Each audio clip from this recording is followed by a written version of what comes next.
Okay, Assalamualaikum warahmatullahi wabarakatuh. Saya Muhammad Afiq bin Husin daripada Politeknik Port Dickson akan membentangkan kajian yang berkaitan dengan psikologi sukan dalam kurikulum di Politeknik. Bersama saya dua lagi rakan saya iaitu Encik Firhan dan juga Ustaz Yusuf Nizam. Okey, kajian ini akan menyentuh perihal tentang psikologi sukan, kesan psikologi sukan dan juga amalan psikologi sukan di dalam kurikulum di Politeknik. Okey, yang pertama sekali berkaitan dengan definisi, di mana psikologi sukan ini adalah berkaitan dengan faktor-faktor dan kesan pelibatan dalam sukan, rekreasi, kemahiran motor, perkembangan kemahiran motor secara langsung ataupun secara tidak langsung.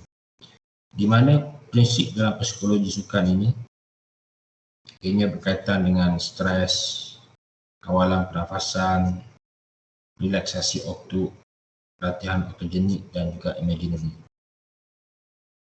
Okey, selain daripada itu, kebaikan dalam psikologi sukan dan apa yang dapat saya paparkan di situ ialah ianya berkaitan dengan dapat membantu meningkatkan keyakinan diri, mengawal stres, konsentrasi, meningkatkan kemahiran komunikasi, semangat berpasukan, dari segi kesedaran minda, membentuk keyakinan diri, disiplin, dan juga mewujudkan suasana yang lebih kondusif. Okey, di mana kajian ini kita ada dua objektif kajian. Yang pertama, objektif kita ialah berkaitan dengan kesan yang dihadapi oleh pelajar kita berkaitan dengan psikologi, dan yang kedua ialah tentang amalan yang diamalkan oleh pensyarah kurikulum ataupun jurulatih sukan juga berkaitan dengan sukan dan kurikulum di Politeknik. Jadi kita ada dua objektif yang saling berhubung di antara satu sama lain. Dari segi skop kajian, iaitu kajian ini terdapat 200 orang responden yang mana ianya terdiri daripada pelajar Politeknik yang pernah mengikuti kursus MPU 2401 dan juga kursus yang sebelum ni iaitu DRS 2071, iaitu yang berkaitan dengan sukan dan kurikulum. Okey, dari segi kepentingan kajian ini, yang mana kita berharap supaya dengan adanya kajian yang sebegini akan dapat meningkatkan lagi kecemerlangan sukan di Politeknik, di samping dapat membantu pelajar berkenaan dalam pengajaran dan pembelajaran PDP. Okey, dalam kajian ini terdapat beberapa elemen utama. Secara umumnya terdapat beberapa elemen di dalam kajian dalam psikologi sukan. Di antaranya ialah tentang pemprosesan maklumat, dari segi ingatan, fokus, konsentrasi, stres, kebimbangan, motivasi, atribusi, keagresifan dan juga pembentukan pasukan. Namun begitu, kajian ini hanya menyentuh beberapa elemen saja, iaitu berkaitan dengan konsentrasi, kebangkitan stres, kebimbangan dan juga agresif. Hanya 3 elemen saja yang kita ambil untuk buat kajian ini. Disebabkan ini terlalu banyak dan terlalu umum. Jadi kita ambil yang mana yang kita rasakan signifikan dengan pelajar kita. Okey, dari segi dapatan kajian, terdapat 2 unsur daripada dapatan kajian, keputusan kajian, iaitu yang pertama berkaitan dengan objektif yang pertama, iaitu kita lihat dari segi senario ataupun kesan psikologi itu terhadap pelajar kita, dan yang kedua kita lihat dari segi amalan atau praktikal pensyarah sama ada terdapat unsur penerapan psikologi ataupun tidak. Jadi dua perkara ini yang kita lihat daripada kita punya result kajian. Okey, jadi jadual satu ini ialah keputusan kita yang pertama, iaitu merujuk pada objektif yang pertama juga, iaitu terdapat 3 elemen psikologi di situ, iaitu yang pertama tentang fokus dan konsentrasi, yang kedua kebangkitan, stres, dan yang ketiga ialah dari segi keagresifan. Jadi apa yang dapat kita lihat secara umum menunjukkan bahawa memang terdapat kesan psikologi yang dihadapi oleh pelajar-pelajar kita di politeknik. Okey, jadual 2 pula menunjukkan dari segi penerapan pensyarah. Adakah terdapat penerapan ataupun tidak? Jadi ini yang dapat dipaparkan dalam jadual 2 ialah seolah-olah kurangnya penerapan yang dilakukan oleh jurulatih dan pensyarah berkaitan dengan psikologi sukan di dalam aktiviti sukan dan kurikulum di politeknik. Okey. Dan seterusnya kita pergi pada analisis daripada kedua-dua result yang kita dapat tadi, jadual 1 dan jadual 2. Ini adalah analisis daripada objektif yang pertama. Kita dapati bahawa terdapat dari segi nilai min yang tinggi, di mana seolah-olah memang berlakunya kesan psikologi yang tinggi terhadap pelajar-pelajar kita.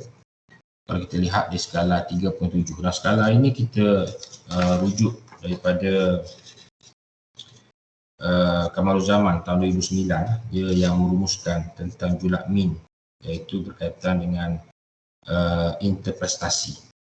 Okey, kalau kita lihat di sini tinggi iaitu di sekitar 3.5 hingga 4.2, dan yang paling maksimumnya ialah sangat tinggi iaitu sekitar 4.3 hingga 5.0.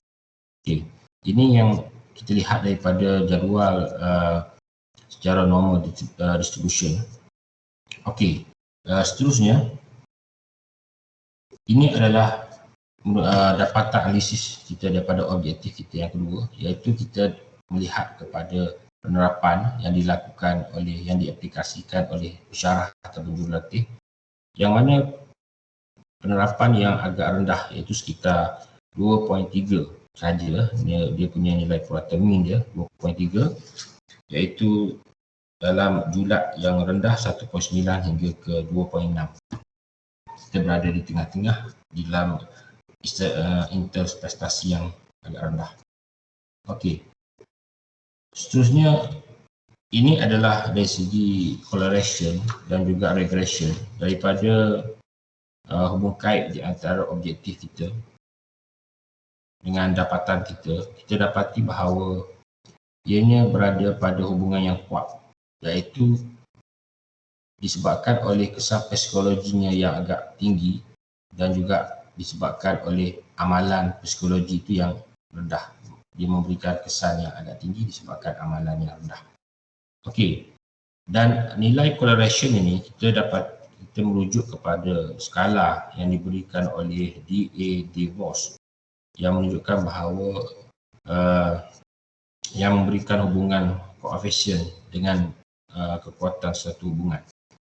Okey, seterusnya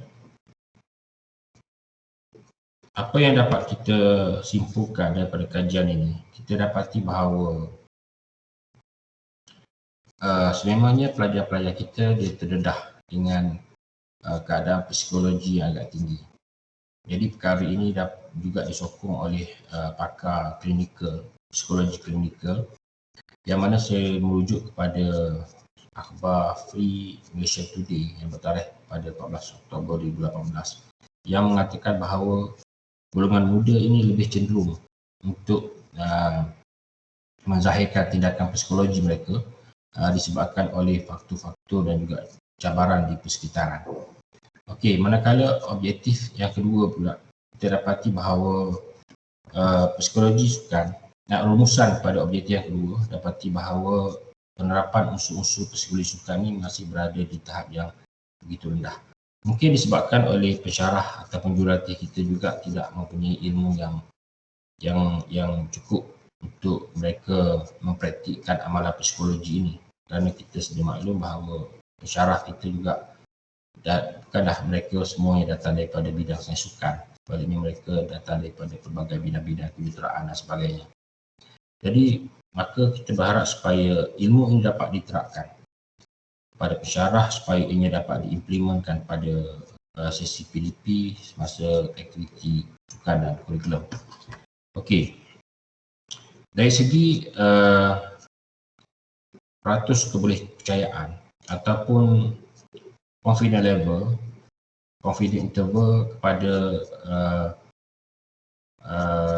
responden, sebenarnya itu tidak menjadi satu masalah disebabkan oleh data yang kita perolehi ini. Sebenarnya kita menggunakan nilai purata mean, yang mana terdapat dua perkara yang perlu kita lihat, iaitu dari segi purata mean populasi adalah mesti sama dengan sampel yang kita ambil kerana kita menggunakan kaedah persampelan, dan kaedah dan persampelan yang kita ambil ini ialah pada jumlah yang agak tinggi, 200 responden, dan kita beranggapan bahawa ianya secara normal distribution. Okey, dan yang kedua ialah dari segi dia punya sisian piawai, dia juga menepati kaedah sampel mean yang kita ambil. Okey, jadi itu saja daripada saya. Dah 12 minit dah. Itu saja. Sekian. Terima kasih.